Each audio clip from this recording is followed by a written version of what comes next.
মহান আল্লাহ রাব্বুল আলামিন সূরাতুস সাফের 10 নম্বর আয়াতে কারিমার মধ্যে ঘোষণা দিয়ে বলেন, ইয়া আইয়ুহাল্লাযীনা আমানু হাল আদুল্লুকুম আলা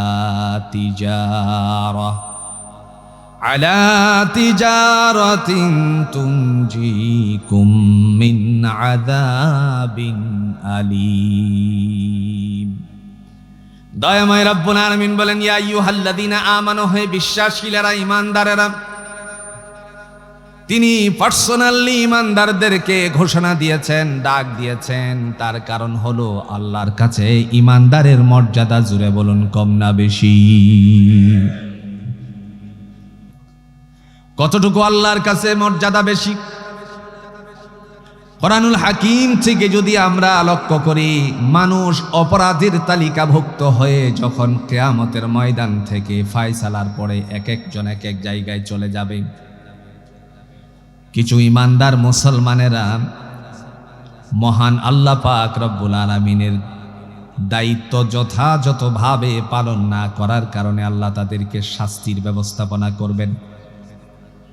ওই সময় যারা ঈমান আনয়ন করেনি তারা তাদেরকে তিরস্কার করে বলবে, তোমরা তো নবীওয়ালা মুসলমান ছিলে, তোমরা তো ঈমানদার ছিলে, মুহাম্মদ সাল্লাল্লাহু আলাইহি সাল্লাম তোমাদের নবী ছিল, তাহলে আজকে তোমরা আমাদের সাথে জাহান্নামের আগুনে জ্বলছ কেন?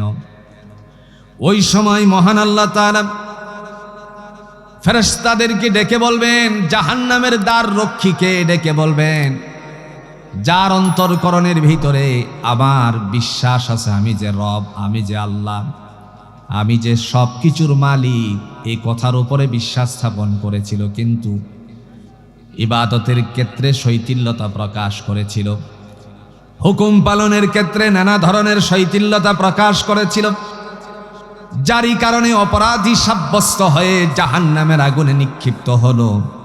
কিন্তু ওদের কথাগুলো আমার ভালো লাগছে না। আল্লাহ বলেন, আজকের দিনে তাদেরকে জাহান্নাম থেকে বের করে জান্নাতের ভিতরে ঢুকিয়ে দাও। ওই সময় পিছন দিক থেকে তারা একটি আওয়াজ তুলবে। দয়াময় তিনি তার কোরআনুল হাকিমের মধ্যে তা বর্ণনা দিয়েছেন। সুবহানাল্লাহ। ঈমানদারের মর্যাদা যে বেশি তার কথা বোঝানোর জন্য বলছি। পিছন দিক থেকে তারা এই কথা বলবে, রুবামা ইয়াওয়াদ্দুল্লাযীনা কাফারু লাউ কানু মুসলিমিন।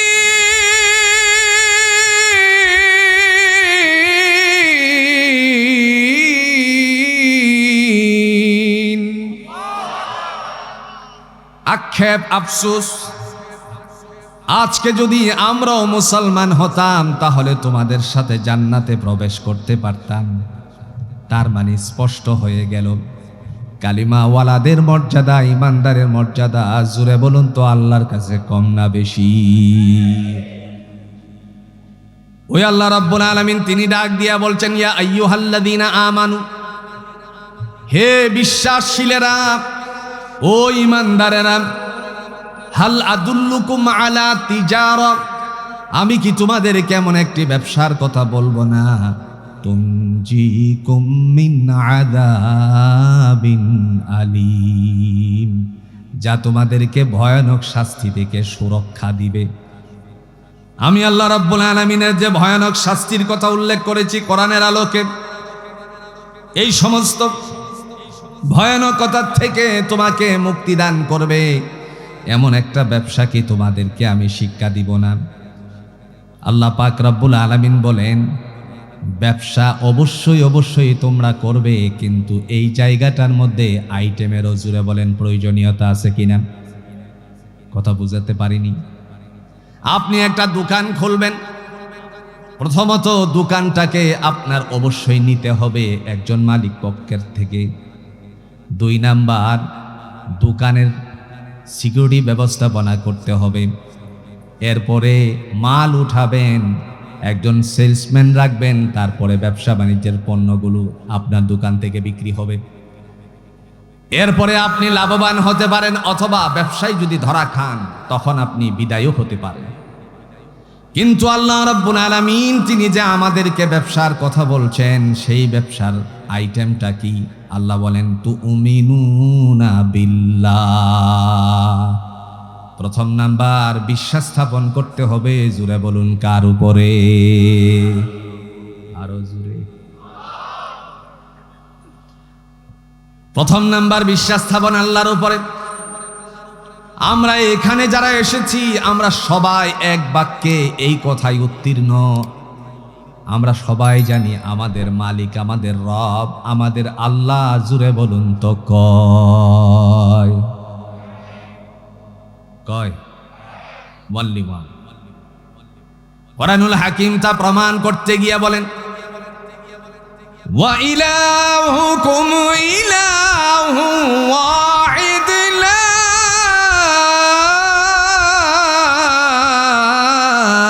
ইলাহা ইল্লা হুয়ার রহমান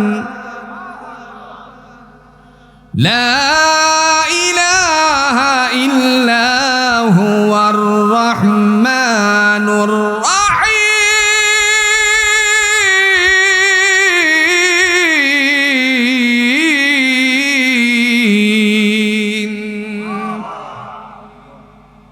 আল্লাহ রাব্বুল আলামিন প্রমাণ করতে গিয়ে তিনি বলেন ওয়া ইলাহুকুম ইলাহু ওয়াহিদ, তোমাদের উপাস্য একমাত্র উপাস্য, লা ইলাহা ইল্লা হুয়া, তিনি ছাড়া আর কোনো উপাসনাকারী নাই। আমরা কোনো তন্ত্রে মন্ত্রে বিশ্বাসশীল নয়। পৃথিবীর জমিনে তন্ত্র মন্ত্র বিশ্বাস করে। জুড়ে বলুন তো এমন মুসলমান আছে কিনা? এমন মুসলমান আছে যারা মনে করে আমার পীর সাহেব সব। কথা কোন? বাংলাদেশে কমপক্ষে ত্রয়োদশ জাতীয় নির্বাচনে আমরা লক্ষ্য করেছি পীরেদের পাওয়ার নাই। কথা কোন না কেন? বাংলাদেশে পীরদের পাওয়ার চলে গেছে। তার কারণ ফুঁয়ের শক্তি কমে গেছে। কথা বলেন না কেন? আহারি, জাতি যখন ঐক্যবদ্ধতার আলোকে সামনের দিকে অগ্রসর হচ্ছিল, মানুষ চেয়েছিল এ জমিন আল্লাহর আকাশ, আল্লাহর জমিনে আল্লাহর হুকুমত চলবে। কিন্তু ওই সময়টুকুর মধ্যে এক শ্রেণীর মানুষেরা তার থেকে বেরিয়ে গিয়ে বড় গলায় বলেছিল 143টি আসনে এক গ্রেড। গ্রেডিং পদ্ধতি কোথায় গেল? সিগারেট তো বাকি আছে, মাত্র 5টা ভোটও পাইছে, এরকমও আছে। আমি কাউকে খর্ব করার জন্য বলছি না, প্রিয় ভাইরা আমার। আমরা জানি মুসলমানদের মধ্যে বিশৃঙ্খলা সৃষ্টির জন্য এক ধরনের মানুষেরা থাকবেই। মুসলমান যেন একত্রিত না হতে পারে তার জন্য নিজেদের ভিতরে বিরুদ্ধাচারণকারী, জুড়ে বলেন আছে কিনা? ইতিহাসের পাতা স্বর্ণাক করে লিখা। আপনারা জানেন উহুদের ময়দানে আল্লাহ পাক রব্বুল আলামিনের হাবিব তার সাথীদেরকে নিয়ে রওনা করেছিলেন। প্রতিমধ্য থেকে 300 তারা ফেরত চলে গেল শুধুমাত্র একটা কারণে, মরতে চাই না। কি করতে চায় না? মরতে চায় না।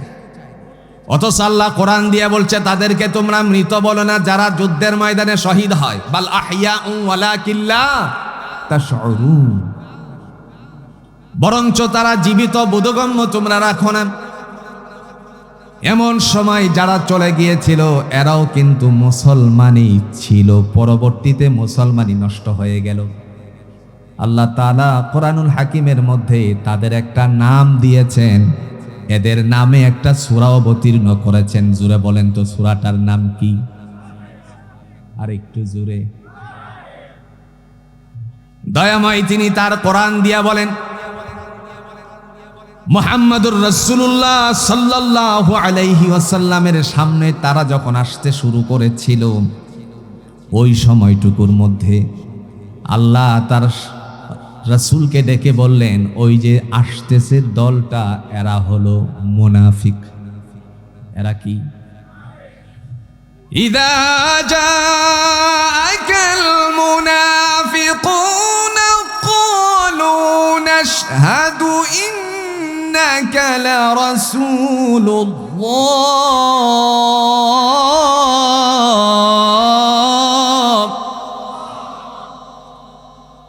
ওয়াল্লাহু ইয়া'লামু ইন্নাকা লারাসূলুহু والله يشهد إن المنافقين لكاذبون ওই যে দেখা যায় যে দলটা আসতেছে তারা এসে আপনাকে বলবে ইন্নাকা লারাসূলুল্লাহ, নিশ্চয় আপনি আল্লাহর নবী। ওয়াল্লাহু ইয়ালামু ইন্নাকা লারাসূল, আল্লাহও ভালো করে জানেন আপনি যে আল্লাহর নবী। ওই যে ফার্ম দিতেছে, ফার্ম দিস না, কথা বুঝতেছেন? আল্লাহ বললেন ওয়াল্লাহু ইয়াশহাদু ইন্নাল মুনাফিকিনা লাকাযিবুন। দয়াময় তিনি তাদের সম্পর্কে মুখোশ উন্মোচন করে দিয়ে বলছেন এরা হলো মিথ্যাবাদী, এরা হলো মুনাফিক। আরো জোরে বলেন এরা কি? আকাশ আল্লাহর, জমিন আল্লাহর, এই জমিনের মধ্যে আল্লাহর দ্বীন প্রতিষ্ঠিত হোক, আমার মতন টুপিওয়ালারাই চাই না। সাধারণ মানুষ তারা চেয়েছিল, কিন্তু আমার মতন লোকেরা চায়নি। দুর্ভাগ্য আমাদের, দুর্ভাগ্য আমাদের। যারা চায়নি তারা আদৌ চাইতো না, কারণ লেজ ধরে চলে যারা, তারা কখনোই জমিনে ইসলাম কায়েম হোক সেটা চাইতে পারে না। প্রিয় ভাইয়েরা আমার, যে কথাটি বলছিলাম, মহান আল্লাহ পাক রব্বুল আলামিন তাদেরকে জাহান্নাম থেকে বের করে জান্নাতের ভিতরে যখন ঢোকাবেন, ওই মানুষগুলো আক্ষেপ সুরে বলবে, আফসোস, আজকে যদি আমরা মুসলমান হতাম তাহলে তোমাদের সাথে জান্নাতে প্রবেশ করতে পারতাম। এজন্য কোরআনুল হাকিমে আল্লাহ সুবহানাহু ওয়া তাআলা ঈমানদারদেরকে পার্সোনালি ডাক দিয়ে বলেন, ইয়া আইয়ুহাল্লাযীনা আমানু, হে বিশ্বাসীরা, হাল আদুল্লুকুম আলা তিজারা, আমি কি তোমাদেরকে এমন একটি ব্যবসার কথা বলবো না যার দ্বারা জাহান্নাম থেকে মুক্তি পাওয়া যায়? তুনজিকুম মিন আযাবিন আলিম। প্রথম নাম্বার আইটেম হলো আল্লাহ বলেন তুমিনুনা বিল্লাহ, কেবল বিশ্বাস স্থাপন করতে হবে। জুড়ে বলুন তো কার উপরে? আল্লাহর উপরে বিশ্বাস স্থাপন করতে হবে, অগাধ বিশ্বাস। মাঝে মধ্যে মানুষ মিস্টেক করে, বলতে বলতে শেষ পর্যন্ত আল্লাহর উপর দোষারোপ করে বলে, আল্লাহ কি আমারে ছাড়া আর কাউরে দেখে না? যত বিপদ আছে সব আমার উপরে। এরকম মানুষ আছে কিনা বলেন তো? পার্শ্বের বাড়ির মানুষ স্বাবলম্বী হচ্ছে বিদেশে ছেলে পাঠানোর পরে, একই সাথে দুইজনের ছেলেরে বিদেশ পাঠালো। একজনের ছেলে আকামা পেল, আরেকজনেরটা পেল না। আকামা পেয়ে ধুমধাম সেই কাজে নিয়োজিত। একটি পর্যায়ে দেখা যায় তার অবস্থা সচ্ছলতার দিকে যাচ্ছে, আর পাশের বাড়ির মানুষটা বলতেছে, আল্লাহ তুমি শুধু তেলের মাথায় তেল দাও। কথা বুঝতেছেন? আল্লাহ তুমি শুধু তেলের মাথায় তেল দাও, মানে যে স্বাবলম্বী হচ্ছে তারে আরো স্বাবলম্বী করছো, আমার দিকে তুমি তাকাও না। আচ্ছা আপনারা বলুন তো, আল্লাহ যদি আমাদের দিকে না তাকাতেন তাহলে আমরা কি বাঁচতে পারতাম নাকি? বিগত দিনের কথা যদি আমরা মনে করি, তাহলে বাংলাদেশের করোনা আক্রান্ত হওয়ার পরে যেই হারে মানুষ মরার দরকার ছিল, এই হারে মরে নাই। কথা কন না কেন? এদেশের মানুষেরা একজন মানুষকে পাগল বলতো। তিনি একজন গবেষক, আমাদের অত্যন্ত শ্রদ্ধাভাজন ব্যক্তিত্ব হলেন কাজী ইব্রাহিম সাহেব হাফিজাহুল্লাহ। তিনি বলেছিলেন বাংলাদেশে করোনা আসবে, করোনা সবাইরে ধরবে না, কিছু সংখ্যক মানুষরে ধরবে যারা দুনিয়াতে দুর্নীতি করছে। আপনারা সাক্ষী দিয়ে বলেন তো, দুর্নীতিবাজের সংখ্যা কি কমে গেছে নাকি? সেদিন জবাব দিতে হবে আল্লাহর কাছে, কে কোত্থেকে কি করেছিল। আমরা তো জানি, জানলেও বলি না, কারণ আমরা বাংলাদেশকে ভালোবাসি, লাল সবুজের পতাকার দেশকে ভালোবাসি, দেশের মানুষ শান্তিতে থাকুক। কিন্তু যেভাবে লাগছে এখন দেখা যায় রাস্তার মধ্যে বাইক নিয়ে যেইভাবে চলার কথা ছিল এই ঈদে, এখন আর চলতে পারতেছে না, কারণ পাম্পে নাই কি? আরো জোরে বলেন, পাম্পে কি নাই? তেল নাই। এই তেল পুড়িয়ে গেছে, বাতিটাও আস্তে আস্তে করে নিভে যাবে। বাতিটা কি করবে? নিভে যাবে। যদি আমরা অন্যায় করি তাহলে অন্যায়ের সমস্ত প্রকার জবাবদিহিতা এদেশের মানুষের কাছে দিতেই হবে। এক হাসনাত আব্দুল্লাহ সারা বাংলাদেশের এমপিদের ঘুম হারাম করে ফেলেছে। এই খাজুর বিষয় নিয়ে, কি বিষয়? খাজুরের বিষয় নিয়ে হাসনাত আব্দুল্লাহ আমার ভাই, সে যখন হিসাব দিতে শুরু করলো, আচ্ছা আপনারা বলেন তো, ইতিপূর্বে এত এত খাজুর আসছে, আপনারা জানছিলেন কি ভাই? হাই হাই, আপনার কক্সবাজারের একজন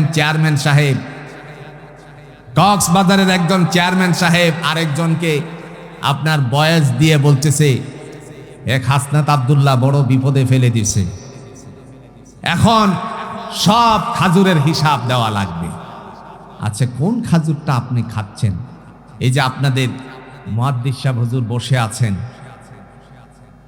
বিভিন্ন দেশে আরব আমিরাতের মানুষেরা সদকা করে, যে সদকাতুল ফিতরের তারা খাজুর দিয়ে দেয়, এটা যদি এই ধরনের খাজুর আসে তাহলে তো এমপিরাও সদকা খাইছে। কথা বলেন না কেন? জনগণ তো সদকা দেওয়ার কথা ছিল, ফিতরা দেওয়ার কথা ছিল, সদকাতুল ফিতর দেওয়ার কথা ছিল, এগুলো নিজেরা ভক্ষণ করে ফেলছে। বাংলাদেশের শ্রেষ্ঠতম ইসলামী হুকুমত কায়েমের উদ্দেশ্যে যিনি দুর্বার লড়াই করে যাচ্ছেন, বাংলাদেশ জামাতে ইসলামী ডক্টর শফিকুর রহমান সাহেব, তিনি বলছিলেন, আমরা যদি এমপি হই আমরা সরকারি গাড়ি ব্যবহার করব না। এখন সরকারি গাড়ি সবার জন্য যেমন মনে হচ্ছে বন্ধ হয়ে যাচ্ছে। প্রিয় ভাইরা আমার, আমরা বিশ্বাস স্থাপন করি এক আল্লাহর উপরে, তিনি আমাদের মালিক, যিনি গোটা পৃথিবীকে সাজিয়েছেন, তিনি একদিন এই পৃথিবীটাকে তছনছ করে দিবেন। সেদিন আমাদের সবার হিসাব দিতে হবে। যেদিন মানুষ একত্রিত হবে সেদিন সকলের হিসাব সকলকেই দিতে হবে। ফামান ইয়ামাল মিসকালা যাররাতিন খায়রান ইয়ারা, অনুপরিমাণ জাররা পরিমাণ, এই জাররার ব্যাখ্যা লিখতে গিয়ে রাসূলুল্লাহর বাড়ি, আপনারা যারা হজ করেছেন, দীর্ঘদিন সৌদি আরবে ছিলেন, উমরা করেছেন, আপনাদের জানা আছে, সাফা এবং মারওয়া সাই করার পরে যখন বেরিয়ে যায়, ছোট্ট দোতলা একটা বাড়ি আছে, যেই বাড়িটার জায়গা হলো মুহাম্মদুর রাসূলুল্লাহ সাল্লাল্লাহু আলাইহি ওয়াসাল্লামের, সেখানে বসবাস করতেন। এটা মক্কার সবচেয়ে বড় লাইব্রেরি। এই লাইব্রেরিতে একটা ছোট্ট তাফসীর আছে, তাফসীরটার নাম হলো তাফসীরে উশীর। তাফসীরে উশীরে আমি এর ভিতরে গিয়ে দেখেছি, জাররার ব্যাখ্যা লিখতে গিয়ে রাইসুল মুফাসসিরিন হযরত ইবনে আব্বাস রাদিয়াল্লাহু তাআলা আনহু তিনি বলেন, সরিষা পরিমাণ, শুধু সরিষাই নয়, এই সরিষা দানারে যদি ফাঁকি করা হয় 70 খণ্ডে খণ্ডিত হওয়ার পর এক খণ্ডের নাম হলো জাররা। আর একটু আস্তে কোন সুবহানাল্লাহ। এতটুকু পরিমাণও যে মানুষ ভালো কাজ করবে তার জন্য সেটাই আল্লাহর কাছে নির্ধারিত থাকবে। প্রিয় ভাইয়েরা আমার, আল্লাহ বলেন তুমিনুনা বিল্লাহ, যারা বিশ্বাস স্থাপন করবে আমি আল্লাহর উপরে, তাহলে তিনি তাদেরকে জাহান্নাম থেকে নিষ্কৃতি দান করবেন। ইতিহাসের পাতায় স্বর্ণাক করে লেখা আছে, আপনারা জানেন মক্কা নগরীতে একজন আল্লাহর বান্দি শায়িত আছেন একটি কবরস্থানে। তিনি হলেন রাসূলুল্লাহ সাল্লাল্লাহু আলাইহি ওয়াসাল্লামের স্ত্রী হযরতে খাদিজাতুল কুবরা রাদিয়াল্লাহু তাআলা আনহা।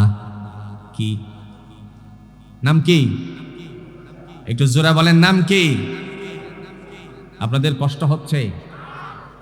এই নামের কারণে, কিছু কথা বলার কারণে আপনাদের এমপি মহোদয় আজকে যিনি আসছেন কুষ্টিয়াবাসীর ভোটাধিকার প্রয়োগের মাধ্যমে নির্বাচিত হয়েছেন, মুফতি আমির হামজা হাফিজাহুল্লাহ, তিনি বলেছিলেন একটা কথা, যার জীবনে এক ওয়াক্ত নামাজও নাই। এটা নিয়ে সারা বাংলাদেশে ট্রল করা হয়েছে কিনা বলেন তো? এরপরেও তার মর্যাদা আল্লাহ তাআলা দিয়েছেন। তিনি যেদিন পৃথিবীর থেকে বিদায় হয়েছিলেন সেই দিন পর্যন্ত তো নামাজ আল্লাহর পক্ষ থেকে অবতীর্ণই হয় নাই, ফরজই হয় নাই। তো কেমনে পড়বে তিনি? কথা বুঝতেছেন? বাঙালি তো হুজুকে মাতে গবেষণা করে না। হযরতে খাদিজাতুল কুবরা রাদিয়াল্লাহু তাআলা আনহা রাসূলুল্লাহ সাল্লাল্লাহু আলাইহি ওয়াসাল্লামের দাওয়াত কবুল করেছেন, ইসলাম গ্রহণ করেছেন, ইসলামের নবীর কথা মেনে চলেছেন। আপনারা জানেন হযরত আবু বকর সিদ্দিক রাদিয়াল্লাহু তাআলা আনহু তিনি ইসলামের নবীর কথা মেনে চলেছেন। হযরত ওমর ইবনুল খাত্তাব রাদিয়াল্লাহু তাআলা আনহু ইসলামের নবীর কথা শুনেছেন।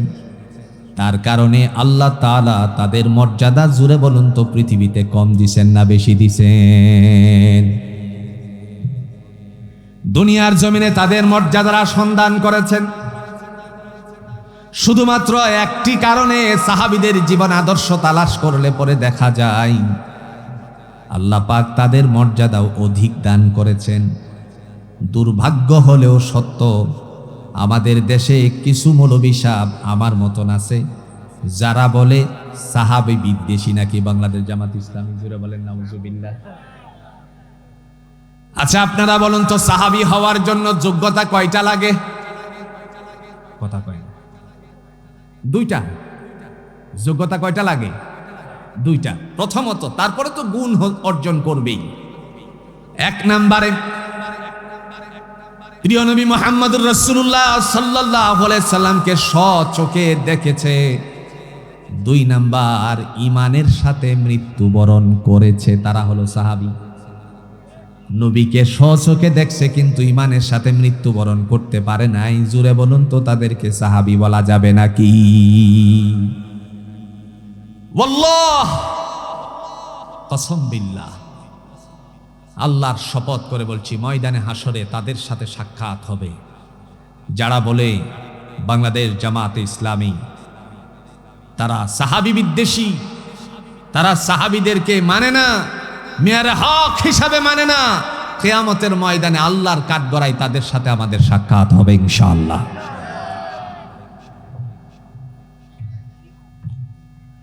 সাহাবীদের মাধ্যমেই তো ইসলাম পরবর্তী মানুষেরা বুঝতে পেরেছে। কোরআন দিয়ে আমরা শিখছি, কোরআন থেকে আমরা বুঝছি।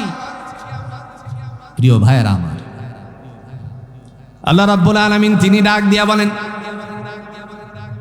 যেই সমস্ত মানুষেরা ইমানদার হয়ে যায়, বিশ্বাসশীল আল্লাহর উপরে হয়ে যায়, তাদের মর্যাদা আমি আল্লাহ দান করে দিয়েছি। কেমন মর্যাদা দেখেন, আল্লাহ বলেন, উলাইকা আলা হুদাম মির রাব্বিহিম ওয়া উলাইকা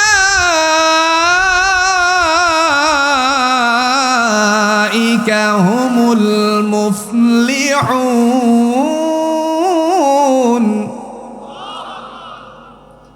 এরাই হলো সফলতা অর্জনকারী, এরাই হলো কামিয়াব। এরা তারা কারা? এদের দলের তালিকাভুক্ত করতে গিয়ে আল্লাহ পাক শ্রেণীবিন্যাস করতে গিয়ে তিনি বললেন, ওয়ান্নাবিয়িনা ওয়াস-সিদ্দিকিনা ওয়াশ-শুহাদা'i ওয়াস-সালিহিন। তারা হলো নবীদের দল, তারা হলো সিদ্দিকিনদের আসহাবদের দল, তারা হলো শহীদের দল, তারাই হলো কেবল নেককার ইমানদারের দল। জুড়ে বলেন সুবহানাল্লাহ। এজন্য আল্লাহ রাব্বুল আলামিন তিনি ডাক দিয়া বলেন, যারা ইসলামকে নিজের ধর্ম হিসাবেই শুধু মেনে নেয় নাই, আমলে পরিণত করেছেন, বিশ্বাসশীল হয়ে ক্ষান্ত হয়ে যায় নাই, তদানুযায়ী জীবন গঠন করেছে, তাদের জন্য জুড়ে বলুন তো শুভ সংবাদ দান করেছেন কে? দলিল কোরআনুল হাকীম। আল্লাহ বলছেন, ওয়াবাশশিরিল্লাযীনা আমানু ওয়া আমিলুস-সালিহাতি আন্না লাহুম জান্নাতিন তাজরি মিন তাহতিহাল আনহার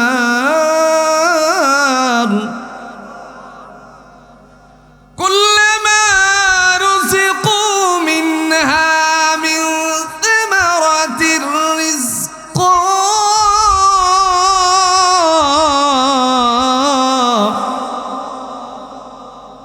قالوا هذا الذي رزقنا من قبل وأتوا به متشابها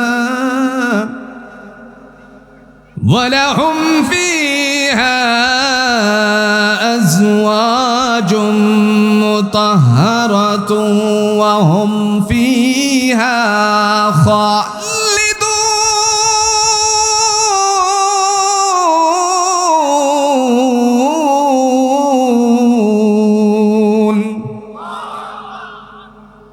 সুসংবাদ কে দিয়েছেন? কাদেরকে? তুমিনুনা বিল্লাহ। জাহান্নামের ভয়াবহতার থেকে যাদেরকে আল্লাহ নিষ্কৃতি দিবেন তারা হলো বিশ্বাস স্থাপন করেছে। জুড়ে বলেন কার উপরে? শুধু বিশ্বাস করলাম আল্লাহ তুমি এক, অদ্বিতীয়, তোমার সাথে কোনো শরীক নাই, কিন্তু আশা করলাম না আল্লাহ তোমার আকাশ, তোমার জমিন। আকাশ কার? আরো জোরে বলেন না, চিরদিন তোমার আকাশ, তোমার বাতাস। আকাশ কার? আরো জোরে বলেন কার? জমিন কার? আল্লাহ। যারা কামনা করে নাই আল্লাহ তোমার আকাশ, তোমার জমিন, এই জমিনের মধ্যে তোমার দিন কায়েম হোক, কিয়ামতের ময়দানে তাদের জবাবদিহিতা করা হবে। আমার ভাইরা, আল্লাহ রাব্বুল আলামিন তিনি এই কথাকে বাস্তবায়ন করার লক্ষ্যে জাতিকে বুঝানোর জন্য তিনি বলছেন, যারা বিশ্বাস স্থাপন করবে আমার উপরে তারাই জাহান্নামের আগুন থেকে নিষ্কৃতি পাবে। রাসূলুল্লাহ সাল্লাল্লাহু আলাইহি ওয়াসাল্লামের ইতিহাস থেকে, রাসূলুল্লাহর হাদিস থেকে যদি আমরা চয়ন করি তাহলে এই কথা স্পষ্ট করে বুঝতে পারি, ইসলাম আছে যেখানে শান্তি আছে সেখানে ইসলাম নাই, শান্তি নাই। তিনি বলছেন ওয়াবাশশিরিল্লাযীনা আমানু, নবী আমার আপনি ইমানদারদেরকে সুসংবাদ দান করুন, যারা ঈমান আনয়ন করার পরে বসে থাকে নাই, ওয়া আমিলুস সালিহাত, নেক কর্ম করেছে, আন্না লাহুম জান্নাহ, আমি তাদের জন্য জান্নাতের সুসংবাদ দান করলাম। জান্নাতিন তাজরি মিন তাহতিহাল আনহার, যার তলদেশ দিয়ে নহরসমূহ প্রবাহমান। শুধু তাই নয়, দয়াময় আল্লাহ পাক রব্বুল আলামিন সেই কথাকে বাস্তবায়ন করতে গিয়ে বলেন, যারা কেবল আমি আল্লাহকে ভয় করে কামনা করবে তাদেরকে আমি দলে দলে জান্নাত দান করে দিব। এককভাবে নয়, দলে দলে। দলিল সূরাতুজ জুমার, وسيق الذين اتقوا ربهم إلى الجنة زمرا حتى إذا جاءوها وفتحت أبوابها وقال لهم خزنتها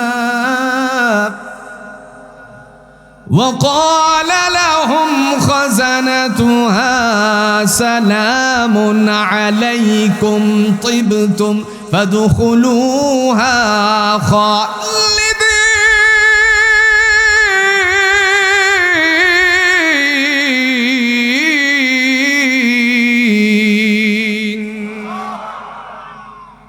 কে বলছেন? আল্লাহ। ওয়াসিকাল্লাযীনা ইত্তাকাউ রাব্বাহুম ইলাল জান্নাতি যুমারা, যারা আমি আল্লাহকে ভয় করে তাদেরকে দলে দলে জান্নাতের ভিতরে ঢুকিয়ে দেওয়া হবে। এখন শুধু তসবিহ নিয়ে বললাম আল্লাহ তোমারে আমি খুব ভয় পাই, কাজ হবে? কথা কন্যাকে কাজ হবে? শুধু ভয় পাওয়ার নাম ওই এই যে ভয় পাই কিন্তু আহকামাত গুলো পালন করি না।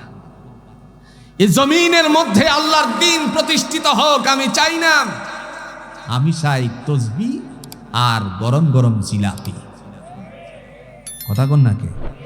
আমি তসবির বিপক্ষে বলছি না, আপনি তাসবিহাত পালন করবেন, অবশ্যই করবেন, কিন্তু আপনার অন্তর শুধু তসবির দিকে থাকবে না। আকাশ যে আল্লাহর, জমিন যে আল্লাহর, সেই জমিনের মধ্যে আল্লাহর দ্বীন প্রতিষ্ঠিত হোক এই তামান্না যতক্ষণ পর্যন্ত মুমিনের অন্তরে জাগ্রত না হবে, মুসলমানের অন্তরে জাগ্রত না হবে, ততক্ষণ পর্যন্ত সে মুমিন হতে পারবে না।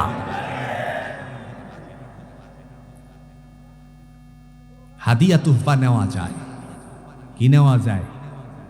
কথা কন্যাকে কি নেওয়া যায়? হাদিয়া। আহা, অল্প কয়টা এই 4টি আসনের জন্য 4 মৌলবী চলে গেছে একদিকে, বেডির সাথে লড়তে গিয়ে ধরা খেয়ে গেছে। কথা বুঝিনি? আহারে এমন অবস্থা, একজন যেন বলেই ফেলেছিল আমার মাথার উপরে যদি 2টা ছবি থাকে তাহলে বুঝবেন আমার পাওয়ারটা কি।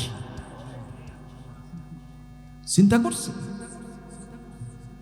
আর একজন বলতে বলতে যেন বলে করছে যে আমরা যদি ক্ষমতার আসনে না বসি তাহলে বসবে কে?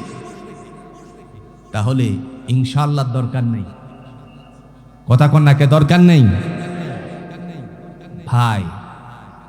দাম্ভিকতাকে আল্লাহ কষ্টিং কালেও পছন্দ করে। প্রিয় ভাইয়েরা আমার, আল্লাহ বলছেন তোমার অন্তরকরণে আমার ভয় শুধু মুখে বললে হবে না। ইমানের 3টা স্তর আছে, 7 প্রকারের। 3টা হচ্ছে বড়। কয়টা বড়? জোরে বলেন কয়টা বড়? ইকরার বিল লিসান, জবান দ্বারা স্বীকার করতে হবে আল্লাহ কয়। জোরে বলেন। তাসদীক বিল জিনান, অন্তর দ্বারা বিশ্বাস স্থাপন করতে হবে আল্লাহ তিনিই মালিক, তার ছাড়া আর কোনো মালিক নাই। সব কিছুর মালিক তিনি, আকাশের মালিক, জমিনের মালিক, সব কিছুর খবর রাখেনও তিনি। আমল বিলার কান, কাজের দ্বারা পরিণত করে দেখাতে হবে। এবার মনে হয় ক্ষমতার মালিক আল্লাহ না। কথা কন না কে? ক্ষমতার মালিক কে? একটু জোরে বলেন। দলিল আছে? দলিল আল্লাহর কোরআন। তাবারাকাল্লাযী বিয়াদিহিল মুলকু ওয়া হুয়া আলা কুল্লি শাইইন কাদির।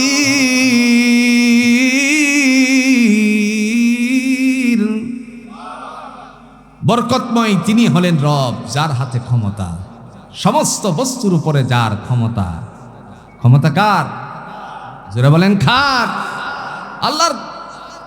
আজকে আমরা এখানে এসেছি, আল্লাহ যদি আমাদেরকে তৌফিক না দিতেন কোশ্চিন কালেও আমরা এখানে আসতে পারতাম না। এজন্য ভাইয়েরা আমার, দয়াময় রব্বুল আলামিন তিনি বলেন দলে দলে তাদেরকে জান্নাতের ভিতরে ঢুকিয়ে দেওয়া হবে। হাত্তা ইযা জাউহা ওয়া ফুতিহাত আবওয়াবুহা, যখন জান্নাতের নিকটবর্তী হবে তাদের সমস্ত দরজাগুলো, জান্নাতের দরজাগুলো আমি আল্লাহ খুলে দিব। সুবহানাল্লাহ। ডেকে বলা হবে ওয়াকালা লাহুম খাজানাতুহা, ভিতরে সাজানো গুছানো যত নিয়ামত আছে সবগুলো হলো তোমাদের। মুহূর্তের মধ্যে আবারও ডাক দিয়ে বলা হবে, সালামুন আলাইকুম তিবতুম ফাদখুলুহা খালিদিন, প্রবেশ করো শান্তির ঘরে অনন্তকালের জন্য। বান্দা এবার পাটা উঠাবে। তাফসীরে উশিরে বর্ণনা আসছে, বান্দা পাটুকু উঠাবে ভিতরে প্রবেশ করানোর জন্য। মুহূর্তের মধ্যে তার মস্তিষ্কে ধরা পড়ে যাবে, আমার আল্লাহ আমাদের সাথে সুন্দর করে একটা তারই গুণগান গাওয়ার জন্য ভাষা শিক্ষা দিয়েছিলেন। আমরা এখানে যারা এসেছি, জুড়ে বলুন তো, হাসি মারলে পরে আমরা কিছু পড়িনি, কথা কন্যাকে পড়িনি। ছেলে গোল্ডেন প্লাস করেছে, মেয়ে প্লাস করেছে, বাবার কানে সংবাদ আসার পরে জুড়ে বলুন তো, বাবা শুধু মিষ্টি বিতরণই করে নাকি কিছু আওয়াজও দেয়? এই যে মারলেন আপনারা, আলহামদুলিল্লাহ। জান্নাতীরা জান্নাতে প্রবেশ করার আগে এই আলহামদুলিল্লাহ ছাড়া প্রবেশ করবে না। সুবহানাল্লাহ বলেন। দলিল কোরআন। وقالوا الحمد لله الذي صدقنا وعده وأورثنا الأرض نتبوأ من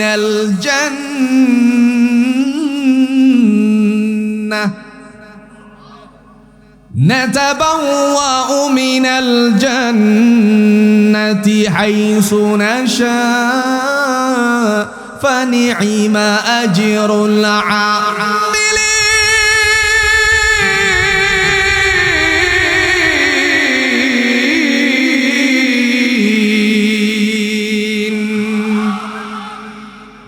কে বলবেন?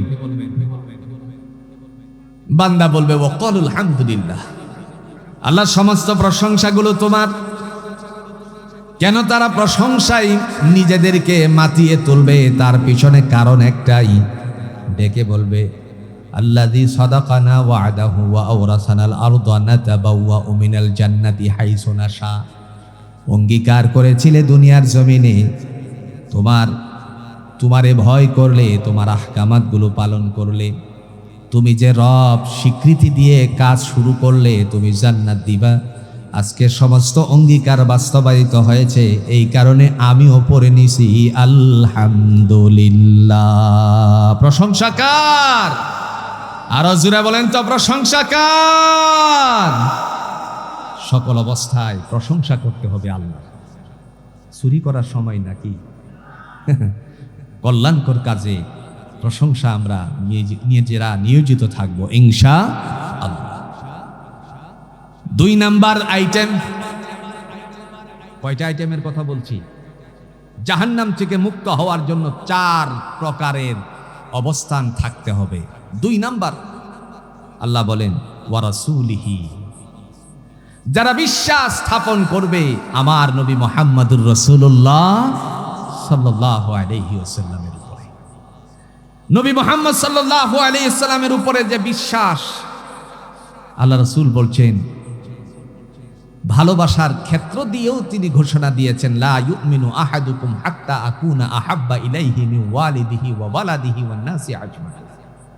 কোশ্চিন কালেও সে মুমিন হতে পারবে না যতক্ষণ না পর্যন্ত সে তার কিছু ব্যক্তিবর্গের নাম উল্লেখ করতে গিয়ে বলছেন, পিতা, মাতা, আত্মীয় স্বজন, নিজে, সকল কিছু থেকে এভরিথিং অবস্থার মধ্যে আমি আমার রাসূলকে যতক্ষণ না পর্যন্ত ভালোবাসবো, সে কোশ্চিনকালেও মুমিন হতে পারবে না। কেন নবীকে ভালোবাসতে হবে? আল্লাহ পাক রব্বুল আলামিন তিনি কোরআনুল হাকিমের মাধ্যমে তার রাসূল সম্পর্কে ঘোষণা দিয়ে বলেন সূরাতুন নিসার ৮০ নম্বর আয়াতে, মাইয়ুতি'র রাসূলা ফাকাদ আতা আল্লাহ, যারা আমার নবীর হুকুম মান্য করলো তারা আমি আল্লাহকে মান্য করেছে। সুবহানাল্লাহ। রাসূলকে মান্য করতে হবে।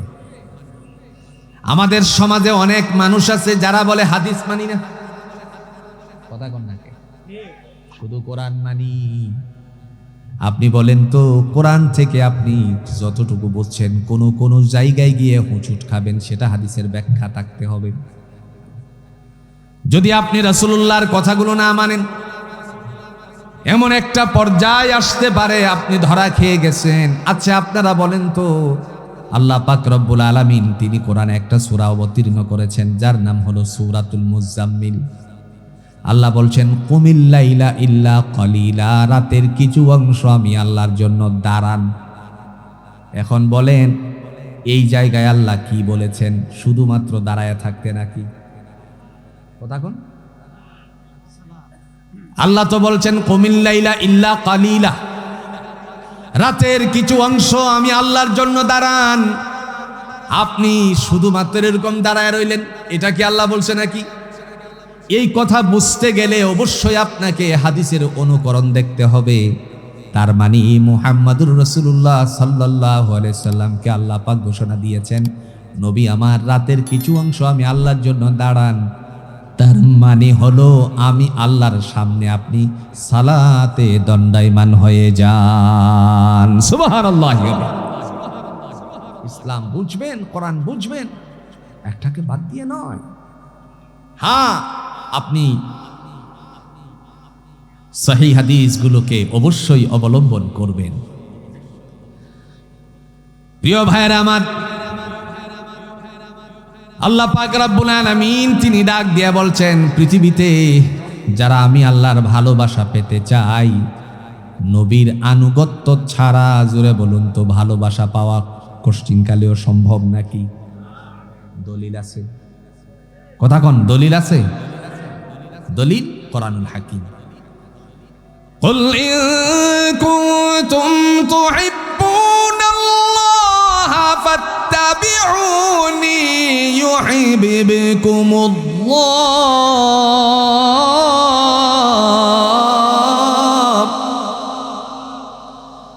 ওয়া ইয়াগফির লাকুম যুনুবাকুম ওয়াল্লাহু গফুরুর রাহিম।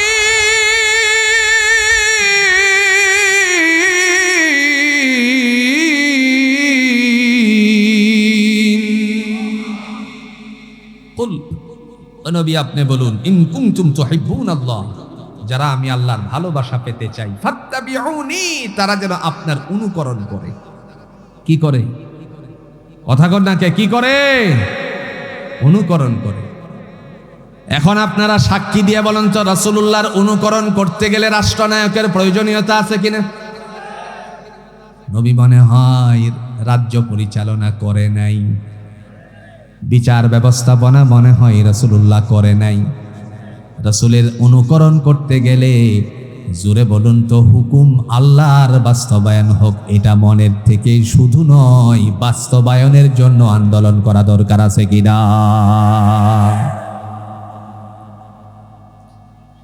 মক্কা থেকে মদিনায় আল্লাহর নবী হিজরত করেছিলেন। সেখানে গিয়ে বিশ্বনবী সাল্লাল্লাহু আলাইহি সাল্লাম তিনি আকাশের মালিক, জমিনের মালিক যিনি, তার কথা বাস্তবায়ন করেছিলেন। ইতিহাসের পাতায় স্বর্ণাক্ষরে লেখা আছে, যেদিন নবীজি চলে যান সেদিন মক্কার বাসীরা তাকে মেরে ফেলার জন্য ষড়যন্ত্র করেছিল। আপনারা অবশ্যই জানেন কথাগুলো। আল্লাহর নবী সাইয়্যিদুল মুরসালিন আহমদ মুস্তাফা সাল্লাল্লাহু আলাইহি সাল্লাম হযরতে আবু বকর সিদ্দিক রাদিয়াল্লাহু তাআলা আনহুর দরজার মধ্যে কড়া দিয়েছিলেন। আবু বকর, ইফতাহুল বাব। হযরতে আবু বকর রাদিয়াল্লাহু তাআলা আনহু সাথে সাথে দরজা খুললেন।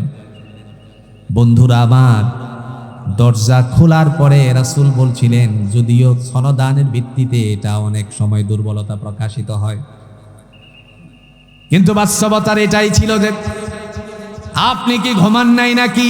তিনি ডেকে বললেন, যেদিন আপনি বলেছিলেন আমাকে নিয়ে হিজরত করবেন, সেদিন থেকে অদ্যাবধি পর্যন্ত রাতের বেলায় আপনার ডাকের অপেক্ষায় দাঁড়ায়া থাকি। সুবহানাল্লাহ। হযরত আবু বকর রাদিয়াল্লাহু তাআলা আনহুকে নিয়ে যখন নবীজি রওনা করেছিলেন,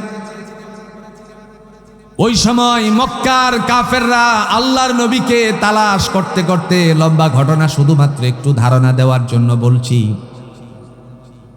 যখন রাসূলকে খুঁজে পাচ্ছিল না, সেই সময়টুকুর মধ্যে রাজ্যের ঘোষণা চলে আসছে, 100 লাল উট দেওয়া হবে তোমাদের মধ্য থেকে কেউ যদি নবী মুহাম্মদ সাল্লাল্লাহু আলাইহি সাল্লামকে ধরে নিয়ে আসতে পারো। লাল উট। আপনারা বলেন তো, কোরবানির মাঠে উটটা যদি লাল হয় কিংবা গরু লাল হয়, এই গরুর কালারের কারণে দামের একটু কম বেশি আছে কিনা? 100 লাল উট এই লুভে বের হয়ে গেল, নাম হলো সুরাখা। শেষ পর্যন্ত সে যখন রাসূলুল্লাহ সাল্লাল্লাহু আলাইহি সাল্লামকে দেখল, আল্লাহ রাব্বুল আলামিনের বান্দা দেখার সাথে সাথে ডাক দিয়ে বলছেন, আবু বকর, আহমদ, আপনি দাঁড়ান। সুরাখা সামনের দিকে অগ্রসর হলো, হাত প্রসারিত করতে লাগলো। আল্লাহ পাক রব্বুল আলামিন তার হাতটাকে দুর্বল করে দিয়েছেন, প্যারালাইসিসের মতন বানিয়ে দিয়েছেন।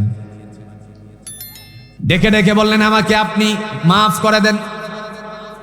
নবী মুহাম্মদুর রাসূলুল্লাহ সাল্লাল্লাহু আলাইহি সাল্লাম সুরাখার জন্য দোয়া করলেন, আল্লাহ তাকে সুস্থতা দান করে দিলেন। এরপরে বললেন, আপনি চলে যাচ্ছেন, আপনি কি আমার কাছ থেকে যে চলে যাচ্ছেন, আমি যে আপনারে ধরলাম না, এই জন্য আপনি কিছু আমারে দিবেন না নাকি? চিন্তা করেন, ধরতেই তো পারতেছে না, তারপরেও চাচ্ছে। আল্লাহর নবী ডাক দিয়া বলেন, সুরাখা, জেনে রাখো, সুলতানিয়তের মুকুট তোমার মাথায় আমি একদিন পরিয়ে দেওয়ার ব্যবস্থাপনা করে দিব। মনে মনে চিন্তা করলেন, হতেও পারে, নাও হতে পারে। আপনারা জানেন, ফাতে মক্কার পরে মুসলমানদের জন্য অন্য অন্য ধর্মের মানুষেরা তারা দলে দলে ইসলামে প্রবেশ করেছে। জোরে বলেন ঠিক কিনা? রাষ্ট্র পরিচালনায় মুহাম্মদুর রাসূলুল্লাহ সাল্লাল্লাহু আলাইহি সাল্লামের চেয়ে উত্তম পরিচালক আর কেউ ছিল? কিয়ামতের আগে আসে কিনা সন্দেহ আছে। কথা কন নাকি? আপনি যদি ইসলামকে দেখেন, আপনি যদি ইসলামের রীতিনীতিগুলো ধারণ করতে চান, তাহলে অবশ্যই তার দিকে নজর দিতে হবে। প্রিয় ভাইয়েরা আমার, আমরা জানি মুহাম্মদুর রাসূলুল্লাহ সাল্লাল্লাহু আলাইহি ওয়াসাল্লাম সামাজিক ব্যক্তিত্ব কতটুকু ছিলেন। সামাজিক দিক থেকে কোরআনের মর্যাদা কি, কোরআনের কাজ কি, যদি আমরা জুমার দিনে খতিবের জবান থেকে শেষ আয়াতটুকু শুনি, তার অংশের ভিতরে জুড়ে বলুন তো সামাজিক কাজকর্ম করার কোরআনের দিক নির্দেশনা আছে কিনা? সামাজিক কাজ, সেটা কি? 3টা কাজ করবে আদেশ, 3টা করবে নিষেধ। 3টা কি? 3টা কি? আদেশ, আর 3টা কি? নিষেধ। খতিব সাহেব জুমার দিনে আপনাদেরকে এই আওয়াজটুকু শুনিয়েছে। বাংলাদেশের মুসল্লি যদিও তার অর্থ না বুঝে, কিন্তু এটা বুঝতে আর বাকি রাখে না যে খুতবা শেষ হয়ে গেছে, নামাজের জন্য দাঁড়াতে হবে, সালাতের জন্য দাঁড়াতে হবে। ঠিক কিনা কোন? সেটা কি? আল্লাহ সূরাতুন নাহালের 90 নম্বর আয়াতের মধ্যে তা উল্লেখ করেছেন। ইন্নাল্লাহা ইয়া'মুরু বিল আদলি ওয়াল ইহসানি ওয়া ইতা'i যিল কুরবা ওয়া ইয়ানহা আনিল ফাহশাই ওয়াল মুনকারি ওয়াল বাগই ইয়া'ইযুকুম লা'আল্লাকুম তাযাক্কারুন।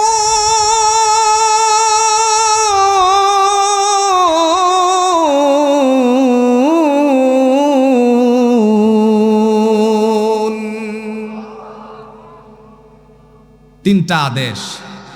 সামাজিক দৃষ্টিকোণ থেকে কোরআনের ভূমিকা, সমাজে আপনি কোরআন দিয়ে দায়িত্ব পালন করেন, দেখবেন সব অনৈতিকতা, সকল প্রকার দুর্নীতি সমাজ থেকে উচ্ছেদ হয়ে যাবে।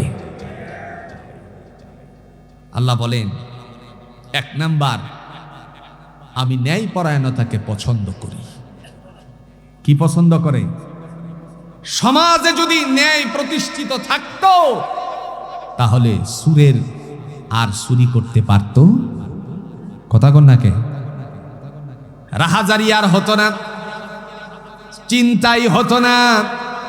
মানুষ যদি মনে মনে চিন্তা করত আমাকে ন্যায় প্রতিষ্ঠা করতে হবে, তাহলে অবশ্যই অবশ্যই জুড়ে বলুন তো কোরআনের ভূমিকার প্রয়োজনীয়তা আছে কিনা? দেখেন, বিচারকের দায়িত্ব পালন করেছিলেন মুহাম্মাদুর রাসূলুল্লাহ সাল্লাল্লাহু আলাইহি ওয়াসাল্লাম। শুধু আমরা ওয়া রাসূলি নবী মুহাম্মদ সাল্লাল্লাহু আলাইহি ওয়াসাল্লামের উপর বিশ্বাস স্থাপন করি, বিশ্বাসটা এই জায়গা থেকে হতে হবে আমার নবী যেই কাজ করেছেন আমাকেও সেই কাজের দায়িত্ব পালন করে যেতে হবে।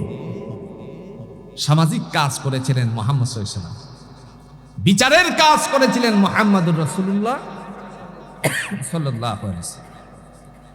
একদিন বিচারের কাজ করতে গিয়ে আল্লাহ রাসূল সাল্লাল্লাহু আলাইহি ওয়াসাল্লামের কাছে কুরাইশ বংশের একজন নারীর চুরির অপরাধে কাঠগড়ায় সামনে আসছে। জুমার সালাত আদায় করার পর বিচার শুরু হয়ে গেছে। নবী মুহাম্মদ সাল্লাল্লাহু আলাইহি ওয়াসাল্লাম বিচার করবেন। এই সময় হযরত আবু বকর উমর রাদিয়াল্লাহু তাআলা আনহুমা দুইজনে মিলে সলা পরামর্শ শুরু করলো। হযরত আবু বকরের কাছে উমর বলছেন, ভাই আবু বকর, একটু পরে যেই নারীর বিচার করা হবে সে তো কুরাইশ বংশের, যদি তার সামাজিকতা রক্ষা না হয়, তার মানে বিচারটা যদি একটু শিথিল না হয়, তাহলে তো ওই মহিলা কুরাইশ বংশে রাসূলুল্লাহর বংশের ওই ইজ্জত চলে যাবে, নাক কাটা যাবে। হযরত আবু বকর রাদিয়াল্লাহু তাআলা আনহু বললেন, তাহলে কি করা যায়, কি করা যায়? মুহূর্তের মধ্যে ঘোষণা দিয়ে বলল, আজকে একজনের দ্বারা একটা সংবাদ পাঠানো সম্ভব। তিনি হলেন রাসূলুল্লাহ সাল্লাল্লাহু আলাইহি ওয়াসাল্লাম যাকে অত্যাধিক ভালোবাসতেন, হযরতে যায়েদ ইবনে হারিসা রাদিয়াল্লাহু তাআলা আনহুর সন্তান, তার নাম হলো ওসামা। যেই মাত্র বললেন ওসামারে পাঠানো যায়, তারপরে ডেকে আনা হলো। ওসামাকে বললেন, তুমি কি তোমার দাদা জানের কাছে রাসূলুল্লাহর কাছে একটা সংবাদ পৌঁছাতে পারবে নাকি? তিনি বললেন, কি সংবাদ? কুরাইশ বংশের নারীর চুরির কারণে তার হাত কাটা দেওয়া হবে। যদি তার হাত কাটা হয় কুরাইশ বংশের ইজ্জত চলে যায়, নবীর বংশের ইজ্জত চলে যায়। একটু যেন শিথিল করা হয়, সেজন্য সেই ব্যবস্থাপনা যেন রাসূল করেন। ঠিক আছে। ওসামা আল্লাহর নবীর কাছে চলে গেলেন, কানের কাছে মুখটা নিয়ে বললেন, কুরাইশ বংশের নারীর কিছুক্ষণ পরে বিচার করা হবে চুরির অপরাধে হাত কেটে। আপনার বংশ তো কুরাইশ, যদি তার হাত কাটে ইজ্জত তো চলে যায়। যদি একটু বিচারটারে শিথিল করা হয়, আপনার সাহাবীরা খুশি হয়ে যায়। এই কথা বলা মাত্রই আল্লাহ রাসূল মিম্বার থেকে দাঁড়িয়ে গেলেন। দাঁড়িয়ে তিনি বলতে লাগলেন, কে আমাকে আমার কাছে উসামাকে পাঠিয়েছ? ওয়াল্লাহি বিল্লাহি তাল্লাহি, আল্লাহর শপথ করে বলি, আমার কন্যা সন্তান ফাতেমাও যদি চুরি করে আজকে কাঠগড়ায় দাঁড়াতো, তাহলে আমি তার হাত কেটে দিয়ে কোরআনের আইনটারে বাস্তবায়ন করে নিতাম। চিন্তা করেন, দুর্নীতি। আহা, কোটি কোটি টাকার মালিকের ছেলে অপরাধ করে, তার বিচার এক ধরনের, আর গরিবের সন্তানের অপরাধের বিচার ভিন্ন ধরনের। নাই নাই, সমাজে নাই। বিচারকের দায়িত্ব পালন করেছিলেন মুহাম্মাদুর রাসূলুল্লাহ সাল্লাল্লাহু আলাইহি ওয়াসাল্লাম। আর এই বিচারকের দায়িত্ব পালন করতে গিয়ে এই অবস্থায় যদি আপনার মনে করেন নিরপেক্ষ বিচার করা প্রয়োজনীয়তা মনে করেন, তাহলে কোরআনের বাইরে কোনো নিরপেক্ষতার কোনো সুযোগ নেই। আচ্ছা, আপনারা সাক্ষী দিয়ে বলেন তো, বিচার যখন হয় তখন সাক্ষীর প্রয়োজনীয়তা আছে কিনা? নিরপেক্ষতার আলোকে কোরআন ছাড়া বিচার করার কোনো ব্যবস্থা নাই। যদি নিরপেক্ষতার কোরআনের দিয়ে বিচার কার্যক্রম এদেশে করা হতো, তাহলে আল্লামা সাঈদী সাহেব তিনি এই জমিন থেকে এইভাবে অন্যায় অপরাধের সাব্যস্ত হয়ে তাদের তকমা লাগিয়ে বিদায় হতো না। কথা বলেন ঠিক কিনা? সেদিন আমরা লক্ষ্য করেছিলাম, সেদিন দেখেছিলাম যাকে সাক্ষ্যদাতা হিসাবে নিয়োগ দেওয়া হয়েছিল, যিনি সাক্ষী, আল্লাহর বান্দা জমিন থেকে বিদায় হয়ে যাওয়ার পর সেই সাক্ষী কোথা থেকে যেন তার মাঠে গিয়ে উপস্থিত হয়ে গেল। দেখেননি? কথা কন্যাকে দেখেননি? উপস্থিত হয়ে গেল। জিজ্ঞেস করা হলো, আপনি এখানে কেন এসেছেন? তিনি বললেন, আমি আজ একটি সত্য কথা বলতে এসেছি। যে অপরাধী সাব্যস্ত করা হয়েছিল, আমি সাক্ষী দিয়েছিলাম, আমার সাক্ষ্যের মাধ্যমে সেই মানুষ এই অপরাধ করে নাই, আমি জুলুমের শিকার হয়েছিলাম। এবার দেখেন তো, যদি নিরপেক্ষ বিচার কার্যক্রম করেন তাহলে অবশ্যই জমিনের মধ্যে সাক্ষ্য দিতে গিয়ে মিথ্যা সাক্ষ্য দেওয়া যাবে? কথা কন্যাকে দেওয়া যাবে না। আল্লাহ কোরআনুল হাকিমে ঈমানদারদেরকে ঘোষণা দিয়েছেন, ইয়া আইয়ুহাল্লাযীনা আমানু কুনু কাওয়ামিনা লিল্লাহি শুহাদাআ বিল কিসত ওয়ালা ইয়াজরিমান্নাকুম শানাআনু কওমিন আলা আল্লা তা'দিলু ই'দিলু হুয়া আকরাবু লিত্তাকওয়া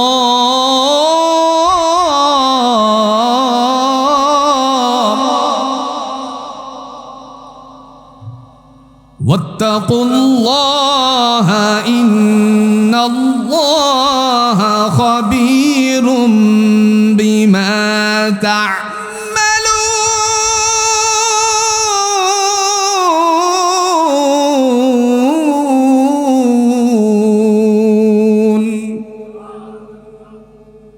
আল্লাহ রাব্বুল আলামিন ঈমানদারদেরকে আবারও ডাক দিলেন, ইয়া আইয়ুহাল্লাযীনা আমানু, হে বিশ্বাসীরা, ঈমানদারেরা, মুসলমানেরা, শোনো, যদি তোমরা সাক্ষী দিতে চাও তাহলে অবশ্যই সত্য সাক্ষী দিবে। কি সাক্ষী? কথা কন্যাকে, কি সাক্ষী? বিচার যদি তুমি করো, সত্য বিচার করবা, সুশৃঙ্খলতার আলোকে যার বিচারের কার্যক্রমে আসবে সেটা করবা।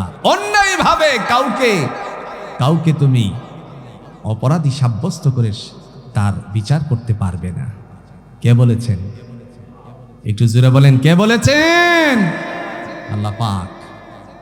আর আজকে এমনও অবস্থা তৈরি হয়, সাক্ষী সাক্ষ্য দিতে যায়, বাড়িতেই ছিল না, অথচ বলে আমি সব চোখে দেখেছি, রড দিয়ে তার মাথায় বাড়ি দেওয়ার কারণে মাথাটা ফেটে গেছে, অথচ সে এলাকাতেই ছিল না। এরকম সাক্ষী বাংলাদেশে মনে হয় নাই। আর একটু জোরে বলেন, বাংলাদেশে মনে হয় নাই। তবে আপনাদের এই চাটখইরে না থাকতে পারে, আছে। বন্ধুরা আমার,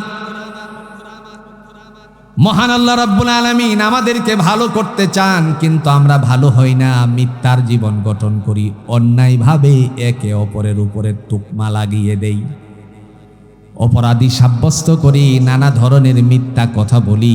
আগে মিথ্যা বলতো না বুঝে মানুষেরা, সাধারণ মানুষেরা, এখন মিথ্যা তকমা লাগানো মৌলবীরা শুরু করে দিয়েছে। ঠিক কিনা বলে? কি অবস্থা দেখেন, শুধু মিথ্যা আর মিথ্যা। বন্ধু, হিসাবের খাতা যেদিন টান দেওয়া হবে, সেদিন মনে করেন ছোট ছোট মনে হয় হিসাব থাকবে না আমাদের, নাকি? কথা কন্যাকে থাকবে না? আল্লাহ কোরআন দিয়ে বলছেন, ওয়া কুল্লু সগীরিন ওয়া কাবীরিন মুস্তাতর, ছোট বড় যা কিছু করেছো সব তোমার হিসাবের খাতার মধ্যে উল্লেখ করে রেখেছি।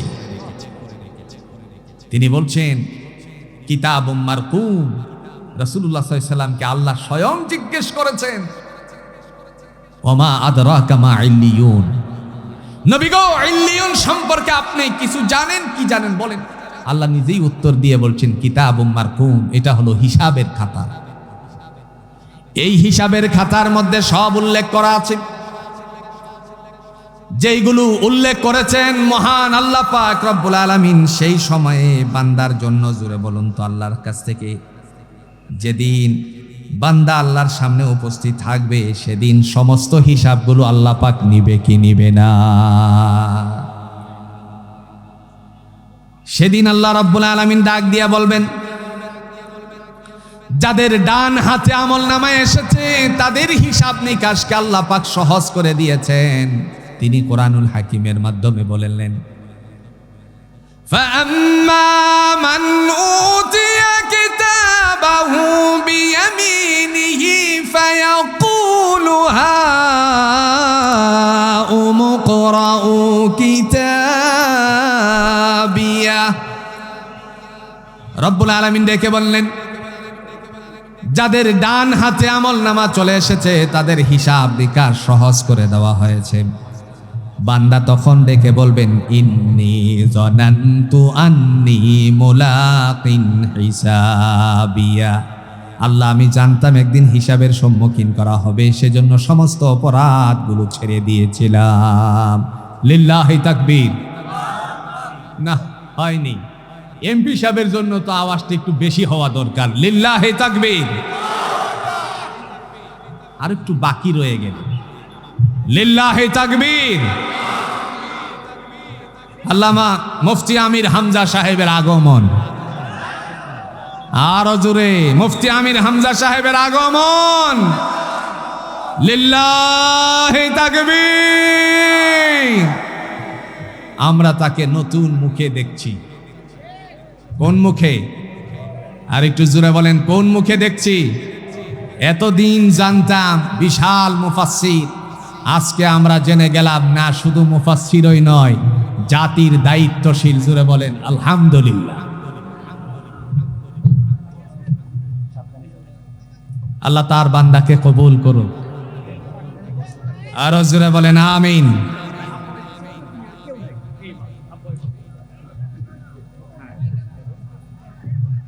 আল্লাহ সুবহানাহু ওয়া তাআলার পক্ষ থেকে তার বান্দাকে কবুল করুক। সকলেই বলুন আমিন।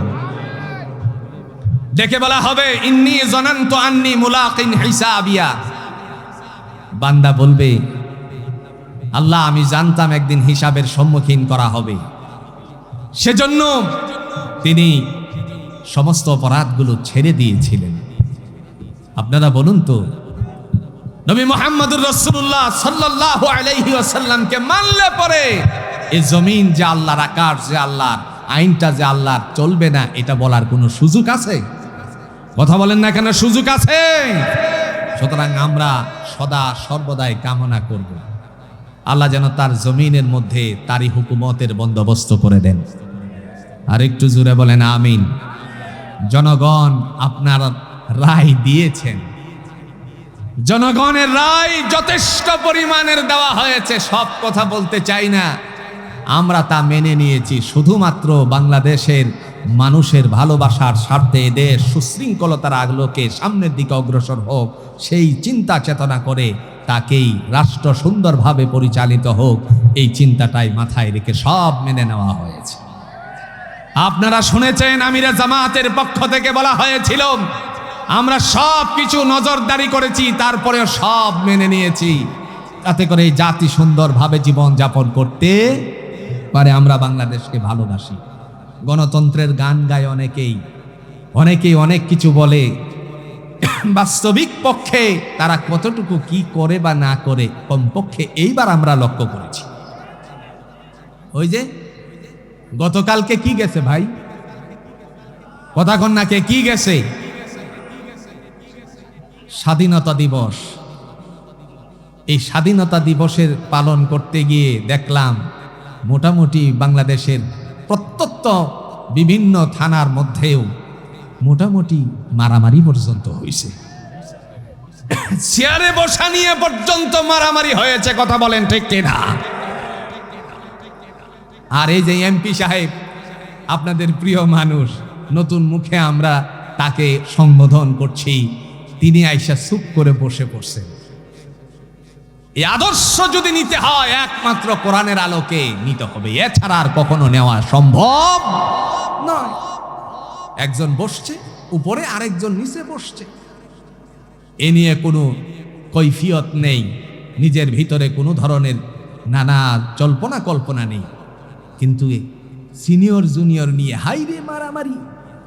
আমার মনে হচ্ছে আগামী দিন আল্লাহ জানি কি হয়।